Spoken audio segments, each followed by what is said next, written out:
हमारी सीरीज चल रही है ह्यूमन एनिमल कन्फ्लिक्ट के ऊपर, और इस दौरान आज हम बात करेंगे मानव हाथी द्वंद्व के इस एपिसोड में। और ये कहानी हमने ली है झारखंड से। किस तरह से एक हाथी जो बिहार में पागल हुआ, इसकी कहानी बिहार से शुरू हुई और इसे राज्य सरकार के आदेश पर, झारखंड राज्य सरकार के आदेश पर झारखंड की सीमा में शूट डाउन किया गया, मार गिराया गया। इस हाथी की कहानी आज के इस एपिसोड में मेरे यानी राकेश कुमार दास के साथ जंगल जिंदाबाद। जय हिंद दोस्तों। आज की ये कहानी हमने ली है नवाब शफात अली खान की बुक अवनी से। बेसिकली अवनी एक टाइग्रेस थी जो महाराष्ट्र में थी, और ये किताब जो नवाब साहब ने लिखी है उस टाइग्रेस के ऊपर लिखी है कि कैसे एक टाइग्रेस मैन ईटर बनी और उसे किस तरह से हंट डाउन किया गया, मार गिराया गया। इस पर यह किताब है। लेकिन इस किताब में एक चैप्टर है द रोग एलिफेंट ऑफ भागलपुर। तो दोस्तों ये कहानी शुरू होती है मार्च 2017 में, जब एक मेल एलिफेंट जो कि टस्कर था वो इस इलाके में घुस आया, भागलपुर के इलाके में। वो काफी एग्रेसिव मूड में था और बिना बात के लोगों पर चार्ज कर रहा था। जब कई बार इस तरह की घटनाएं घट गई तो बिहार सरकार ने बांकुड़ा से, माफ कीजिएगा, बिहार वन विभाग ने बांकुड़ा, एक बंगाल में एक जगह है बांकुड़ा, माना ऐसा जाता है कि वहां की टीम काफी एक्सपर्ट होती है हाथियों को ड्राइव अवे करने के लिए। तो बंगाल के बांकुड़ा से एक टीम मंगाई गई हाथियों को भगाने के लिए। और चूंकि कोई लोग न मरने पाए, इसके प्रिकॉशन के लिए बिहार के उस वक्त के पीसीसी ऑफ वाइल्ड लाइफ और चीफ वाइल्ड लाइफ वार्डन ने नवाब शफात अली खान को न्योता भेजा इस हाथी को भगाने के लिए। हालांकि बिहार में फॉरेस्ट कवर बहुत ही कम है। उसके पूरे राज्य के जियोग्राफिकल एरिया का केवल 7.1% ही वन क्षेत्र है बिहार में। लेकिन वहाँ की जमीन का काफ़ी उपजाऊ है। अब जब जमीन उपजाऊ है, खेती ज़्यादा होती है, फॉरेस्ट कवर कम है, तो वहाँ के खेतों पर नील गायों का आतंक बहुत ही ज़्यादा है। अब जहाँ से झारखंड शुरू होता है, भागलपुर से सटा इलाका है साहिबगंज, जहाँ से झारखंड शुरू होता है, वहाँ पहाड़ियाँ हैं, जंगल हैं, फॉरेस्ट कवर बहुत ज़्यादा है। हालांकि जंगल में गर्मियों के दिनों में हाथियों के खाने के लिए बहुत कम ही चीज़ें बचती हैं। ज़्यादा सामान उन्हें खाने के लिए नहीं मिल पाता है। गर्मियों के दिनों में उनके खाने के लिए चीज़ें कम बचने के कारण, और सबसे इम्पोर्टेंट चीज़ है पानी, वो पानी की तलाश में पहाड़ियों से उतरकर हाथी नीचे मैदानी इलाकों में आते हैं, जहां उनके खाने के लिए खेत होते हैं और पीने के लिए पानी के रूप में होता है नदी, नाले, तालाब और भी कई सारी वाटर स्टोरेजेस। और हाथी भी समझ जाते हैं कि जंगल में पत्ते खाकर जितनी ताकत बटोरी जाएगी, उससे ज़्यादा, कहीं ज़्यादा ताकत और स्वाद मिलेगा फसलों में।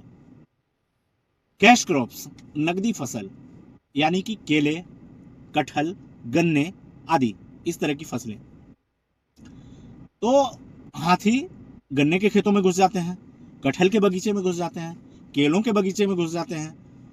तो जिस टाइम पर नवाब साहब को बिहार सरकार के तौर पर यह न्योता मिला हाथियों को भगाने का, उस वक्त वो नील गायों का खात्मा कर रहे थे सरकार के रिक्वेस्ट पर ही, और वो बिहार में ही थे। तो उन्होंने उस अभियान को बीच में छोड़ा और आ गए ये हाथियों के पास, इस हाथी के पास। जिस टाइम ये पहुंचे उस टाइम पर यह हाथी दनादन हमले कर रहा था। अब आदमियों का सहारा लेकर के, पटाखों का सहारा लेकर के नवाब साहब ने कोशिश की इस हाथी को हाँकने की झारखंड की तरफ, जिधर जंगल ज्यादा थे। ऐसा माना जाता है कि हाथियों में एक इनबिल्ट कंपास होता है, यानी कि दिशा सूचक यंत्र, यानी हाथी अपनी दिशा नहीं भूलता है। उसको भगाओ तो वो उसी रास्ते वापस जाएगा जहां से वो आया था, और वापस जंगलों में झारखंड चला जाएगा। अब बिहार से चूंकि झारखंड को सन 2000 में अलग किया गया, तो इस दौरान ज़्यादातर एकीकृत बिहार के फॉरेस्ट झारखंड में आ गए। इस वक्त झारखंड में फॉरेस्ट कवर जो है वो अपने झारखंड के जियोग्राफिकल एरिया का लगभग 29.30% फॉरेस्ट कवर है। और पूरे देश की अगर बात करें तो पूरे देश का लगभग 3.33% फॉरेस्ट झारखंड में है। बिहार से लगता हुआ सबसे पहला जिला है साहिबगंज झारखंड का। यहाँ पर इंडो गैंगेटिक प्लेन्स हैं, उपजाऊ भूमि है, और उसके बाद जंगल है, पहाड़ है। और जिस तरह से फॉरेस्ट वालों ने इंस्ट्रक्शंस दिए थे नवाब साहब को, बिहार के फॉरेस्ट वालों ने, उन्हें सक्सेस मिल गई भागलपुर से हाथी को खदेड़ते हुए झारखंड में घुसाने को लेकर उन्हें सक्सेस मिल गई। साहिबगंज के जंगलों में, साहिबगंज के घने जंगलों में उसे घुसा दिया, और इनको उम्मीद थी कि घने जंगलों में जाने के बाद हाथी जो है वो कम चार्ज करेगा लोगों पर, इंसानों को मारना बंद कर देगा। लेकिन ये गलत थे। जब इसको हाथी को भगाया जा रहा था तब 3 मौके ऐसे आए जब इन्होंने, नवाब साहब ने और उनकी पूरी टीम ने हाथी को करीब से देखा। फॉरेस्ट ऑफिशियल्स के अकॉर्डिंग, वाइल्ड लाइफ ऑफिशियल्स के अकॉर्डिंग, ये हाथी मस्त पीरियड में था। अब मस्त पीरियड के बारे में हमने कई बार बातें की हैं दोस्तों। जब हाथी मेटिंग पीरियड में होता है तो उस पीरियड को मस्त पीरियड बोलते हैं। इस दौरान उसके टेम्पोरल ग्लैंड से एक सिक्रेशन निकलता है जो काफ़ी चिपचिपा और बदबूदार होता है, और हाथी बहुत ही एग्रेसिव नेचर का हो जाता है। इसीलिए वो सबको मार रहा था और मर्डर कर रहा था, क्योंकि वो ज़रूरत से ज़्यादा एग्रेसिव था। मस्त पीरियड के दौरान टेस्टोस्टेरोन लेवल 60% तक ज़्यादा हाई हो जाता है हाथी के अंदर। जनरली टस्कर मानसून के दौरान मस्त पीरियड में आते हैं और तकरीबन 30 से 45 दिन तक ये कंडीशन चलती है। जिस हाथी का कद बड़ा होता है, बॉडी बिल्ड बड़ा होता है, दांत बड़े होते हैं, मादा एलिफेंट उसे मौका देती है मीटिंग का। अब जिसे मौका मिलता है वो बाकी दूसरे हाथियों को अपने झुंड से भगा देता है ताकि कंपटीशन खत्म हो जाए। कंपटीशन खत्म हो जाए और केवल वही मेल एलिफेंट बच जाए उस हर्ड में। केवल वही मेल एलिफेंट अलाउ किए जाते हैं जो अभी पूरी तरह से जवान नहीं हुए हैं। जैसे ही मेल एलिफेंट फीमेल एलिफेंट्स में अपना इंटरेस्ट दिखाने लगते हैं तो उन्हें भगा दिया जाता है। एक हर्ड में लगभग 8 से लेकर 20 मादा हाथी हो सकती हैं, लेकिन जो स्ट्रॉन्गेस्ट बुल एलिफेंट होता है वो चाहता है कि सारी की सारी मादा हथनियाँ उसे ही मिले। और ये सिर्फ मीटिंग नहीं है, ये अपनी बादशाहत दिखाने का, अपना दबदबा दिखाने का भी एक तरीका होता है, अपनी डोमिनेंस दिखाने का एक बहुत बड़ा जरिया है मेल एलिफेंट्स के द्वारा। अब जो नंबर 2, नंबर 3 का एलिफेंट था उन्हें भगा दिया जाता है। कई बार ऐसा होता है कि नंबर 2 वाला जो था वो इसके कद काठी के बराबर था, ताकत में भी बराबर था, किसके, जो डोमिनेंट मेल होता है, जो हर्ड में रहता है। तो नंबर 2 वाला एलिफेंट कई बार वापस से चार्ज करता है और कई बार वो जीत भी जाते हैं, लेकिन नहीं जीत पाते हैं तो भी वो दूसरे और हाथियों को लेकर के अपना एक अलग ग्रुप फॉर्म करते हैं और वो अपने ग्रुप को लेकर के निकल जाते हैं। लेकिन जो नंबर 3, नंबर 4 वाले हाथी होते हैं वो बिल्कुल ही फ्रस्ट्रेटेड हो जाते हैं, और फ्रस्ट्रेटेड होने के बाद वो बिल्कुल ही गुस्से में रहते हैं, कुछ भी मिले उसे तोड़ फोड़ करने के मूड में रहते हैं, क्योंकि उनसे उनका सब कुछ छीन लिया जाता है, उन्हें सत्ता से बेदखल कर दिया जाता है, उनसे उनका हर्ड छीन लिया जाता है। तो वो बन जाते हैं फ्रस्ट्रेटेड, और वो अपनी भड़ास निकालने के लिए, अपना गुस्सा निकालने के लिए सब कुछ तोड़ना फोड़ना चाहते हैं। ऐसे भी किस्से हुए हैं कि जब एक मेल एलिफेंट को मस्त पीरियड के दौरान मेटिंग के लिए अलाउ नहीं किया जाता है तो उसने अपने ट्रेनर यानी अपने महावत को ही मार दिया। तो ये कहानी है पालतू हाथी की। लेकिन जो जंगल में रहते हैं उनकी कहानी कुछ और ही है। उन्हें जो कुछ भी मिलता है वो उसे तोड़ते हैं। वो आदमी को मारेगा, गाड़ियों को तोड़ेगा, झोपड़ियों घरों को गांव में घुसकर तोड़ेगा। वो उसके सामने जो कुछ भी आएगा वो उसे तोड़ फोड़ तहस नहस कर देगा। लेकिन हाका लगाने के दौरान जब नवाब साहब ने अपनी दूरबीन से इस हाथी को देखा तो उन्होंने देखा कि उसके टेम्पोरल ग्लैंड्स हैं जो है वो जो मस्त पीरियड के दौरान एक लिक्विड चिपचिपा सा रिश्ता है वो नहीं रिस रहा है। तो उन्होंने इस बात से अंदाजा लगाया कि यह हाथी अपने फुल मस्त पीरियड में नहीं है। फिर उन्होंने दूरबीन से ही इस हाथी के शरीर का जायजा लिया। इन्हें कहीं भी कोई गोली के निशान नहीं दिखे जिससे कि ये पता चले कि इसे किसी ने गोली मारी हो और ये गोली लगने के कारण ये आक्रामक हुआ है और इंसानों के प्रति इसके मन में नफरत है और ये या तो दर्द के मारे चार्ज कर रहा है। ऐसी भी कोई लक्षण नवाब साहब को नहीं दिखे। इसकी बॉडी स्ट्रांग थी, ये हेल्दी था। केवल एक ही कमी थी इसमें कि इसके दांत छोटे थे। और जब कोई मादा हथनी सेलेक्ट करती है अपना पार्टनर मीटिंग के लिए तो इसमें दांतों का बहुत ही अहम रोल होता है।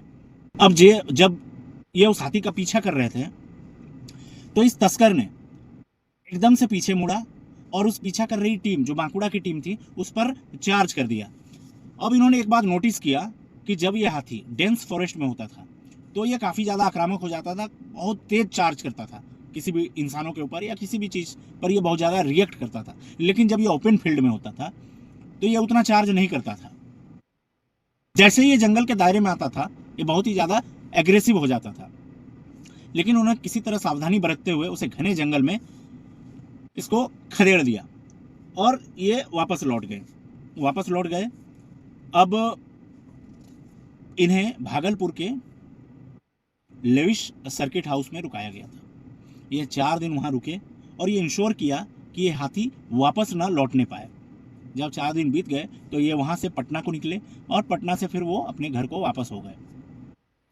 और फिर इन्होंने वहाँ के जो झारखंड के जो चीफ वाइल्ड लाइफ वार्डन थे मिस्टर LR सिंह, उनको इन्होंने सूचना दे दी कि उनको इन्होंने फ़ोन किया और कहा कि साहिबगंज के जो DFO हैं उन्हें यह बता दिया जाए, उन्हें इन्फॉर्म कर दिया जाए कि हाथी को उनके इलाके में भगा दिया गया है और इसकी मॉनिटरिंग की जाए। इस बात की जानकारी नवाब साहब ने फ़ोन करके chief wild life warden Jharkhand जो उस वक्त थे मिस्टर LR सिंह उनको दे दी।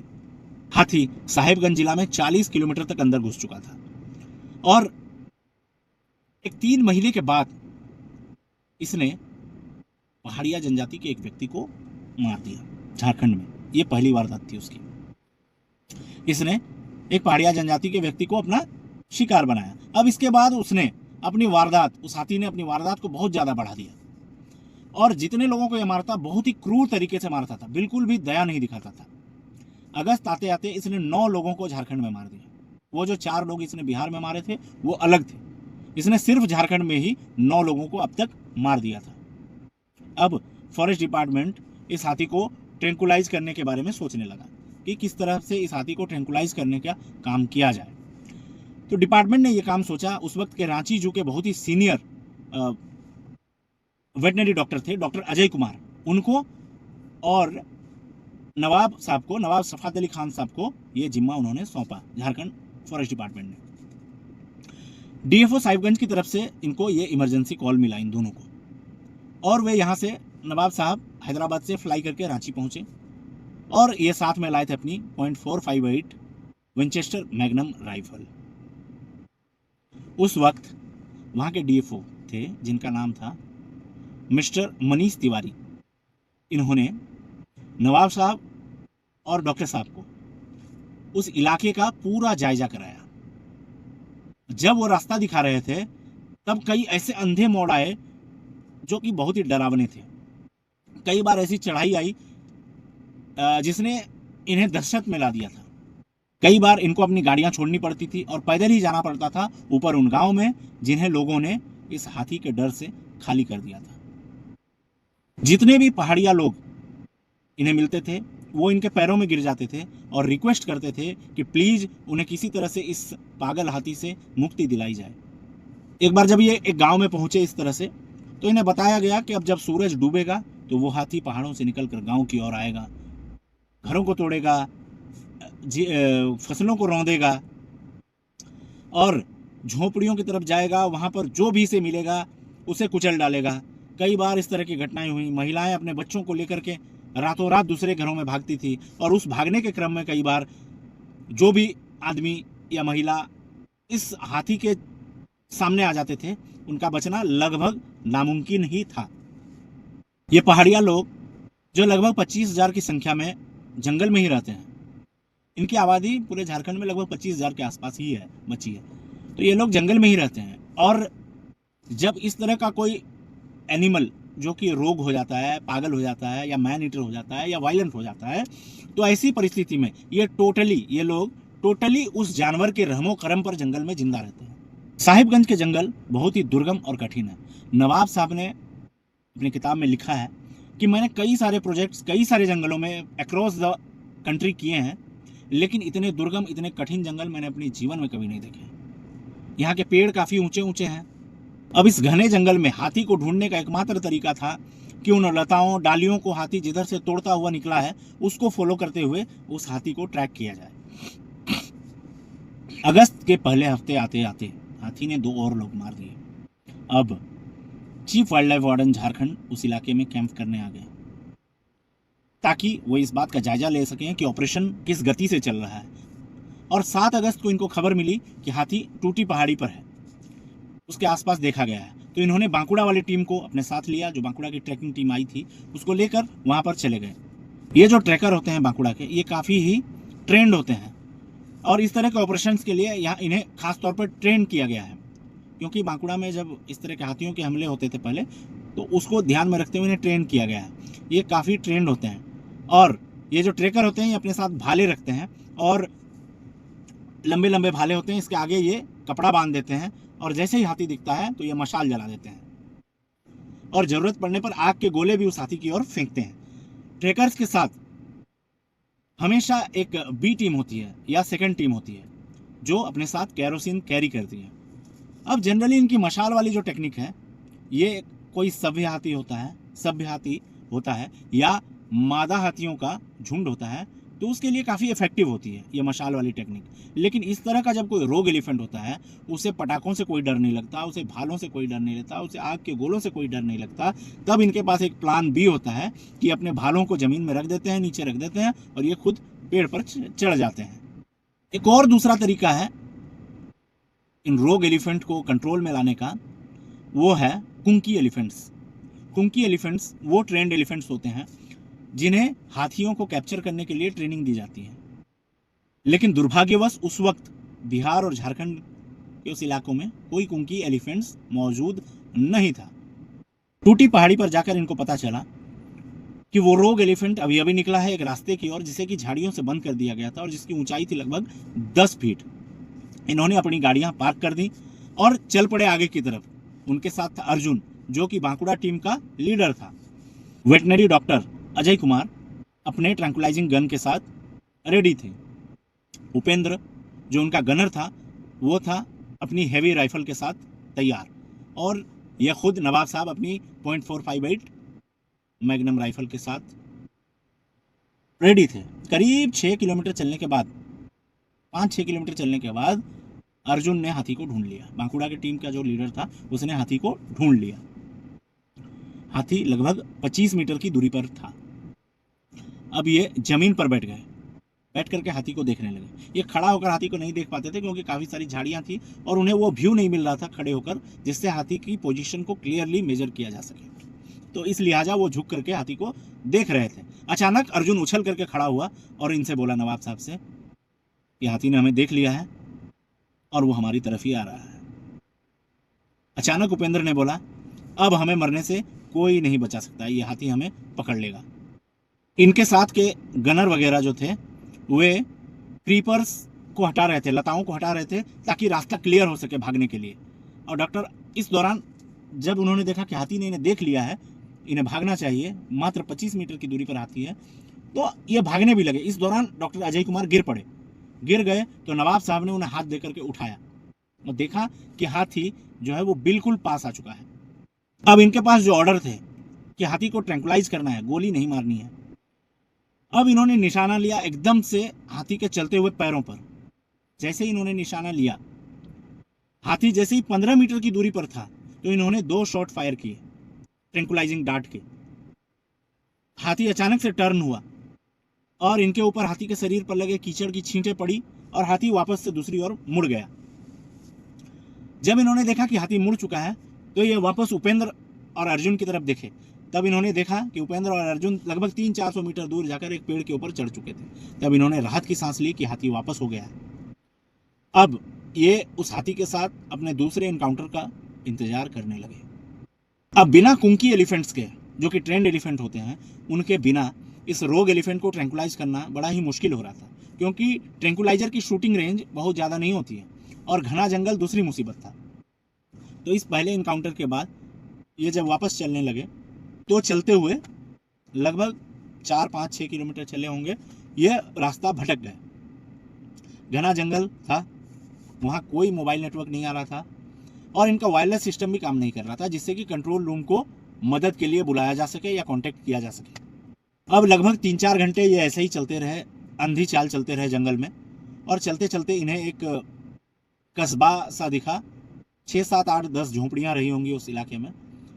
तो उस इलाके में वो पहुँचे, जो कि थोड़ा सा ऊंचा इलाका था। इन्होंने वहाँ से देखा तो हल्की हल्की नेटवर्क्स आ रही थी मोबाइल की। तो इन्होंने डीएफओ को वहाँ के फ़ोन लगाया और इन्होंने सारी बातें बताई, उस लोकेशन का एक रफ सा आइडिया दिया कि ये कहाँ पर है। और इन्होंने जैसे ही ये बताया तो डीएफओ ने वहाँ के कई सारी टीमें इनको खोजने के लिए चारों तरफ भेज दी। अब जब ये उस कस्बे में पहुँचे तो वहाँ देखा कि वो एक कबीलाई, एक ट्राइबल्स का वो कस्बा था।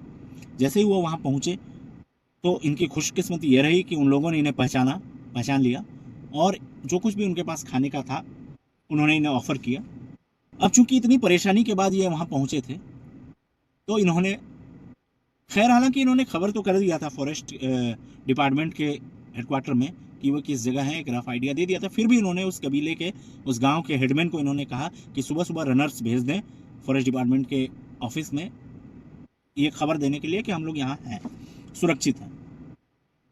तो जब ये लोग रात को वहाँ पहुँचे, जब ये उस कबीले में पहुँचे तो शाम हो चुकी थी और पूरे दिन की थकान और डिहाइड्रेशन के कारण नवाब साहब को क्रैम्प्स आ गए थे बॉडी में, काफ़ी ज़्यादा। इतना ज़्यादा क्रैम्प्स उन्होंने कभी पहले महसूस नहीं किया था।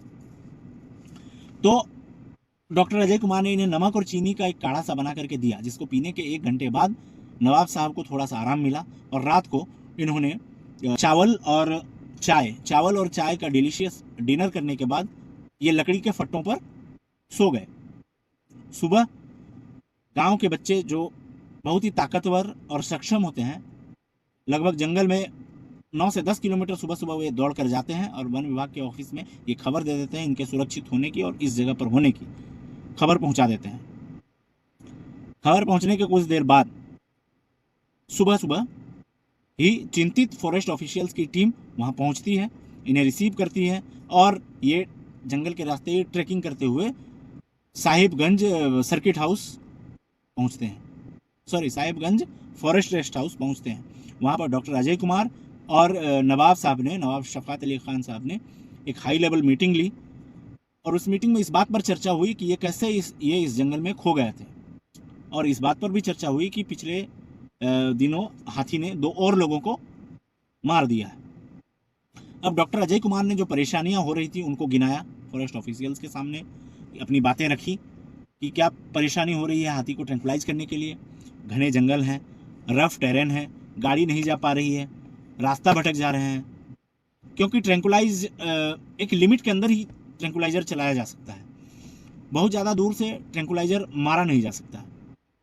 तो आखिरकार 9 अगस्त 2017 को झारखंड की सरकार ने वो कठिन निर्णय लिया और वो निर्णय था कि अब इस हाथी को मार दिया जाए अगर इसे पकड़ा नहीं जा सकता है तो, क्योंकि झारखंड की सरकार अब और लोगों का मरना बर्दाश्त नहीं कर सकती थी, क्योंकि सिर्फ झारखंड में ही अब तक इस अकेले हाथी ने 15 लोग मार दिए थे और गवर्नमेंट को भी ये आइडिया लग चुका था कि इतनी मुश्किल परिस्थितियों में इसे ट्रैंक्विलाइज करना इतने घने जंगलों में बहुत ही मुश्किल है, क्योंकि बंदूक की गोली तो फिर भी दूर से मारी जा सकती है, लेकिन ट्रैंक्विलाइजिंग डार्ट मारने के लिए इसके एक लिमिट के अंदर, एक दायरे के अंदर इस हाथी के पहुंचना होगा, तभी ये डार्ट मारी जा सकती है।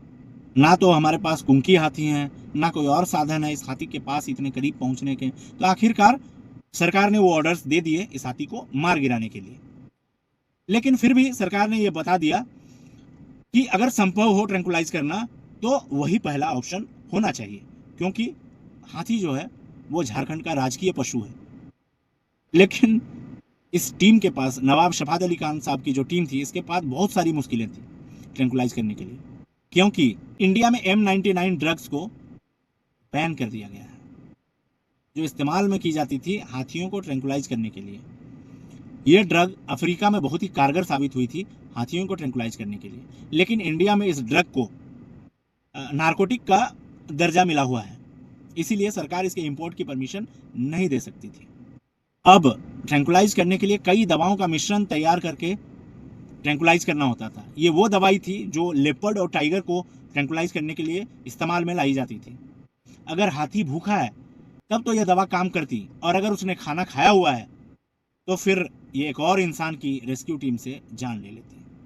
अब नाश्ते के बाद 20 गाड़ियों का काफिला चल पड़ा इस हाथी को ढूंढने के लिए, लेकिन उसकी कोई खबर नहीं थी। अब एक मुस्कुराता हुआ बच्चा था, मालतू, उसने हाथी के बारे में इंफॉर्मेशन दी। अब इनको खबर मिल चुकी थी कि हाथी 9 किलोमीटर दूर जंजाली गांव के पास है।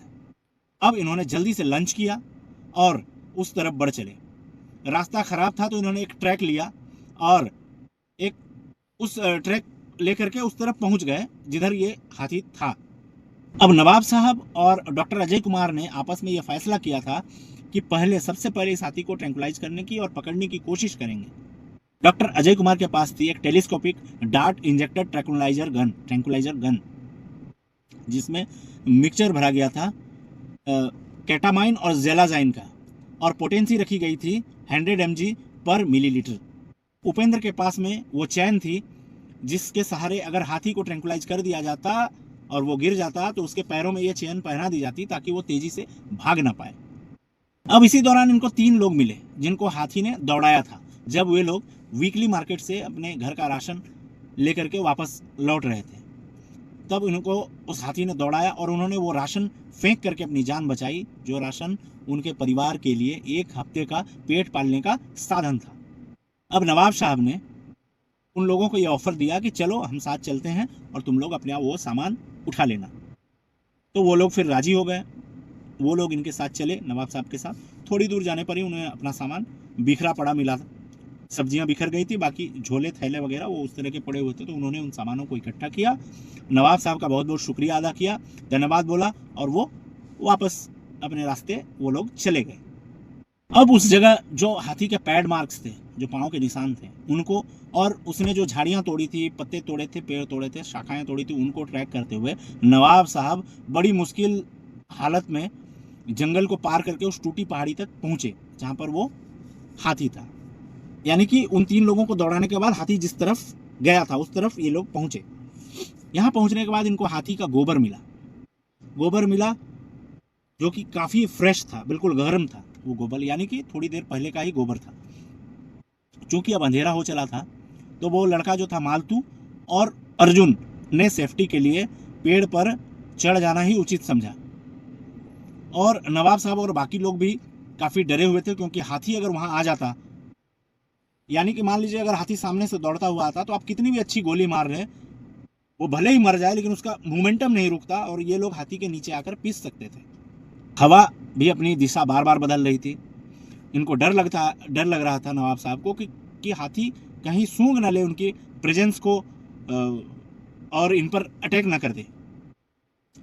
दोस्तों, हमने अपने वीडियोस में कई बार हमने इस बारे में बात की है कि हाथियों की सूंघने की पावर बहुत ही ज़बरदस्त होती है। वो कई किलोमीटर से ह्यूमन प्रेजेंस या किसी भी चीज़ को वो सूंघ लेते हैं। लेकिन नवाब साहब का कहना था कि जो असली शिकारी होता है उसे मौत का भय नहीं होना चाहिए। नवाब साहब ने चेक किया कि उनकी जो राइफल है उसमें गोलियां भरी हुई हैं और 3 एक्स्ट्रा गोलियां मैगजीन में भरी हुई हैं। अब असगर ने भी अपनी बंदूक लोड कर ली थी और डर और तनाव सबके चेहरे पर साफ दिख रहा था।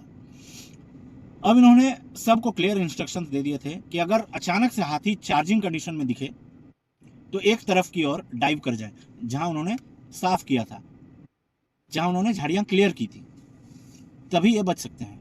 डीएफओ जो थे वहाँ के, वो उनके पास कोई हथियार नहीं था, वो निहत्थे थे। उपेंद्र के पास लकड़ियां काटने वाला एक औजार था। अब शाम के 5:30 बज चुके थे। इनका सिक्स्थ सेंस ये कह रहा था कि हाथी ने इन्हें सेंस कर लिया है और वो धीरे धीरे इनकी ओर ही बढ़ रहा है। और जो पहले ट्रैंकुलाइजर गन की जो 2 गोलियां इन्होंने दागी थी उस हाथी की ओर, वो उसकी यादों में अब भी रची बसी है और वो उसका बदला इनसे जरूर लेना चाहता है। नवाब साहब की सिक्स्थ सेंस ये कह रही थी कि हाथी आस पास ही है और इन्हें एक अजीब सा स्मेल आ रहा था नवाब साहब को, बिल्कुल जैसे भैंस की तरह का स्मेल। इन्होंने असगर का चेहरा रीड किया, असगर ने इनका चेहरा रीड किया और इन्होंने उसे कॉलर से पकड़ा और धीरे धीरे खींच करके अपने पीछे लेकर के चलते गए। अब यह पहाड़ी के ऊपर पहुंच चुके थे। जैसे ये पहाड़ी के ऊपर पहुंचने वाले थे, इन्होंने देखा कि हाथी इनके जस्ट सामने ही खड़ा है, लेकिन उसकी पीठ इनकी ओर थी। सारे लोग बिल्कुल ही जाम हो गए, फ्रीज हो गए। अब डॉक्टर अजय कुमार जो थे वेटनरी डॉक्टर, इन्होंने नवाब साहब की ओर देखा, नवाब साहब ने इनकी ओर देखा। अब जैसे दोनों के बीच आंखों ही आंखों में एक साइलेंट कम्युनिकेशन हुआ और जैसे अजय कुमार इनसे नवाब साहब से पूछ रहे हों कि क्या अब भी आप इस हाथी को डांट करने की, ट्रैंकुलाइज करने के मूड में हैं। नवाब साहब अपने घुटनों के बल बैठ गए ताकि क्लियर व्यू आए। अब ये झुक करके देख रहे थे कि हाथी की पोजीशन को ये जज कर रहे थे। अब हाथी ने इनकी पोजीशन को सेंस कर लिया था। वो तेज घोड़े की तरह से, घोड़े की तेजी से वो पलटा हाथी और इनकी ओर चार्ज करने को आया। ये जल्दी से खड़े हुए और एक क्लियर शॉट लेने के लिए उन्होंने बहुत तेजी से खड़े हुए और पोजीशन ली और बहुत ही तेजी के साथ वो इनके ऊपर चार्ज किया। उसने अपनी सूंड को अटैकिंग पोजीशन में मोड़ रखी थी, कान उसके पीछे की ओर थे और अब वो हाथी इतना नजदीक आ गया था कि नवाब साहब को उसके स्कल के बाल साफ साफ दिखने लगे थे।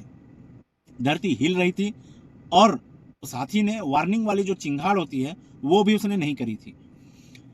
तो जल्दी से नवाब साहब ने अपनी राइफल संभाली, उससे उन्होंने एक टारगेट लिया और ट्रिगर दबा दिया। अचानक से जैसे ही उन्होंने ट्रिगर दबाया, एक 500 ग्रेन की बुलेट जा करके उस हाथी के बाएं आंख के पास जाकर के धंस गई।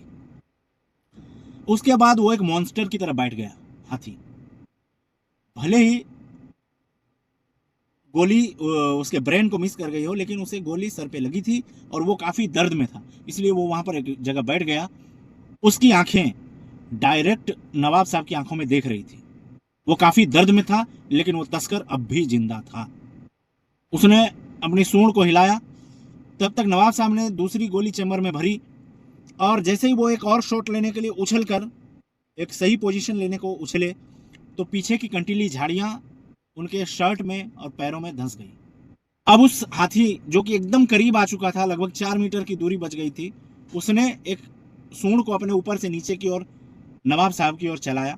नवाब साहब एक और हटे तो वो सूंड एक चाबुक की तरह आवाज करती हुए नवाब साहब के चेहरे के बिल्कुल पास से होकर गुजर गई। अब इन्होंने जल्दी से उठने की कोशिश की और इतने पास से गोली मारी थी कि लगभग इन्हें गोली नजर आ रही थी। अब इन्होंने इस एंगल से गोली मारी थी कि इस बार वह जाकर के खोपड़ी को चीरते हुए ब्रेन में लग जाए। यह माना जाता है कि हाथियों का जो स्कल होता है वो बुलेट प्रूफ होता है। केवल एक जगह गड्ढा होता है, कान की जड़ और नाक के बीच एक नेजल कैविटी को चीरते हुए ये बुलेट प्रूफ स्कल के अंदर जा सकती थी। और इन्होंने, नवाब साहब ने एशियाई एलिफेंट की एनाटॉमी पढ़ रखी थी, जो कि बहुत डिफरेंट होती है अफ्रीकन एलिफेंट से। अब ऐसी मुश्किल परिस्थिति में दिमाग को शांत रखते हुए काम लेना चाहिए और वही काम किया नवाब साहब ने। उन्होंने निशाना लिया और बिल्कुल सटीक निशाना लिया और वो गोली सीधे उसके ब्रेन में जाकर के समा गई और हाथी एक तरफ को झुक गया। अब इन्होंने प्लान किया था कि इसके टेस्टोस्टेरोन लेवल को चेक करना है। तो डॉक्टर अजय कुमार ने इसके दाहिनी कान के पास से ब्लड का सैंपल लिया और जांच किया तो पता चला कि इसका टेस्टोस्टेरोन लेवल बहुत ज़्यादा बढ़ा हुआ था, जो कि नॉर्मली 1.58 से 5.35 तक होना चाहिए था। वो बढ़कर 56.71 तक हो गया था, जो कि एक अलार्मिंग लेवल तक हाई था। और यही वजह था कि इस हाथी ने इतने सारे लोगों की जानें ले ली थी। अब इन्होंने उसके हाथी दांत निकाले और डीएफओ ऑफिस में ला करके जमा कर दिया। रात के 9 बज रहे थे। अगले दिन हाथी का पोस्टमार्टम करके उसे दफन कर दिया गया। गांव वालों ने, जनता ने बहुत ही तालियां बजा करके इनका स्वागत किया और अभिनंदन किया। फिर नवाब साहब वहां से होते हुए पटना गए और पटना से वापस अपने घर को लौट गए। इस तरह से अंत हुआ एक दुष्ट का, जिसके कहानी की शुरुआत हुई थी, जिसके एक मैन किलर बनने की शुरुआत हुई थी बिहार से, और जिसे झारखंड के जंगलों में गोली मारकर उसका अंत किया गया। हालांकि किसी भी तरह के वाइल्ड लाइफ का अंत होना इस तरह से यह अत्यंत ही दुखद है, लेकिन चूंकि वो मानव जाति के लिए एक खतरा बन चुका था तो सरकार को इस तरह का निर्णय लेना पड़ा। तो इस दुष्ट के अंत के साथ, इस हाथी के अंत के साथ हमारी आज की कहानी का भी अंत यही होता है। प्लीज़ शेयर करिए, सब्सक्राइब करिए और थोड़ा सपोर्ट करिए। Thank you so much.